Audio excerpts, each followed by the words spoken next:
This is going to be a quick one because there's a big chart.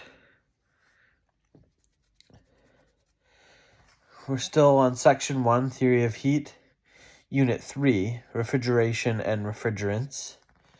This big chart, Figure 3.13, this chart shows the temperature-pressure relationship in inches Hg vacuum, or PSIG. Pressures for R404A, R407C, R410A are average liquid and vapor pressures.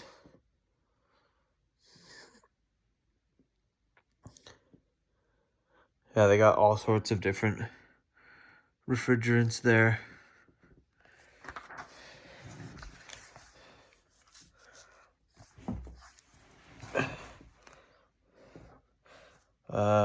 Refrigerants, including R410A. This chart is similar to the one previously shown for water, but uses different temperature and pressure levels. Take a moment to become familiar with the chart and that the temperatures are listed in the left column, expressed in degrees Fahrenheit, and the pressures fill the body of the chart, expressed in PSIG. Find 40 degrees Fahrenheit in the left column. Read to the right and notice that the gauge reading is 118.3 PSIG for R410A.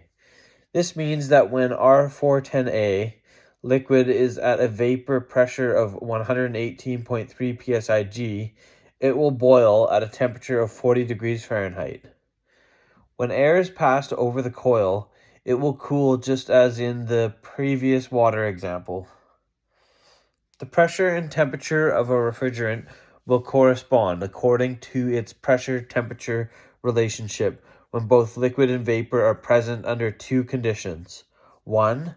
When a change of state, boiling or condensing, is occurring, or 2. When the refrigerant is at equilibrium. Example, there's no heat added or removed. When a change of state is occurring, the refrigerant is said to be saturated.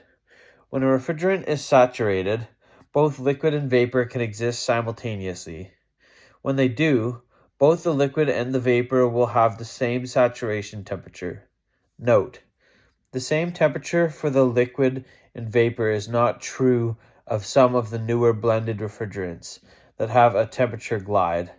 Temperature glide will be covered in Unit 9, Refrigerant and Oil Chemistry and Management, Recovery, Recycling, Reclaiming, and Retrofitting. The saturation temperature depends on the pressure of the liquid/vapor mixture, called the saturation pressure. The higher the pressure, the higher the saturation temperature of the liquid and vapor mixture. The lower the pressure, the lower the saturation temperature. Suppose that a cylinder of R410A is allowed to sit in a room until it reaches the room temperature of 75 degrees Fahrenheit. It will then be in equilibrium because no outside forces are acting on it.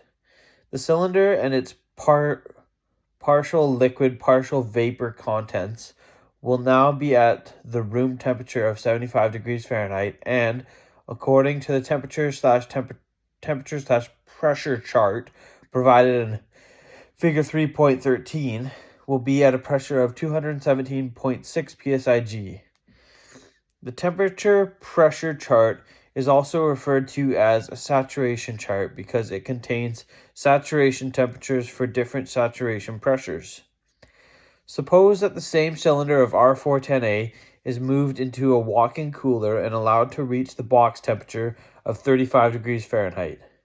The refrigerant in the cylinder will then reach a new pressure of 107.3 PSIG because while it is cooling off to 35 degrees Fahrenheit, the vapor inside the cylinder is reacting to the cooling effect by partially condensing.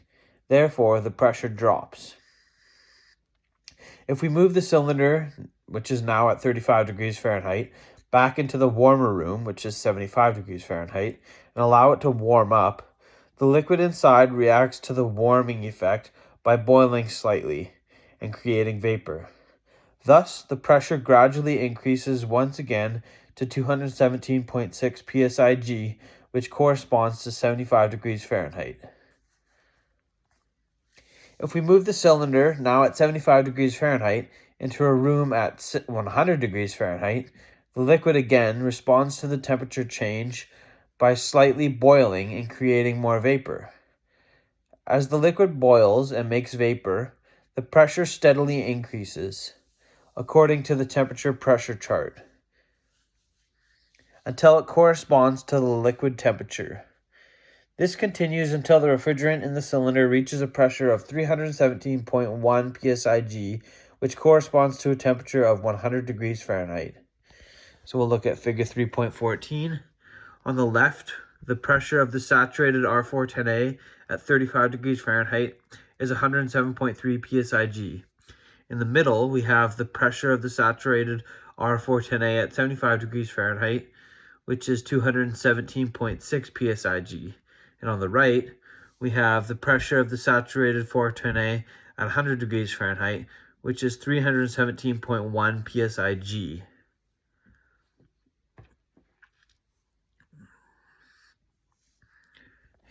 The pressure of the vapor in a vessel that pushes against the liquid is referred to as vapor pressure.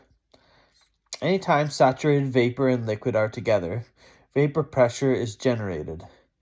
Vapor pressure acts equally in all directions, and this action is what a pressure gauge reads on a refrigeration or air conditioning system. As the temperature of the liquid vapor mixture increases, vapor pressure increases. As the temperature of the liquid/vapor mixture decreases, vapor pressure decreases.